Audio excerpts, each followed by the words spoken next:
வெள்ளத்தனைய மலர் நீட்டம் மந்திரதம் உள்ளத்தனைய உயர்வுன்னு சொல்லுவாங்க. அது மாதிரி தலைமை பொறுப்பில் இருக்கிறவங்களுக்கு எந்த அளவுக்கு சித்தாந்த தெளிவும் கொள்கை பிடிப்பும் செயல்திறனும் இருக்கிறதோ அந்த அளவுக்கு தான் தொண்டர்களும் இருப்பாங்க.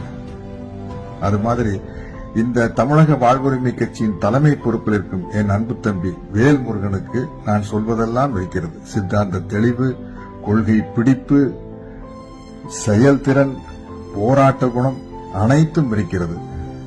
ஆகையினால் அவரை பின்பற்றும் தொண்டர்களுக்கும் அது ரத்தத்தோடு ஊறிவிட்ட ஒன்றாக இருக்கிறது. இப்படிப்பட்ட ஒரு அமைப்பு, கட்சி, இயக்கம் இருப்பது தமிழர்களின் வாழ்வுரிமைக்கும் நலனுக்கும் மிக மிக முக்கியம்.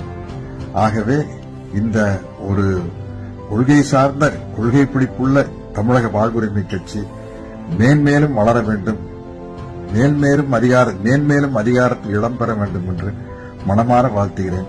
நன்றி.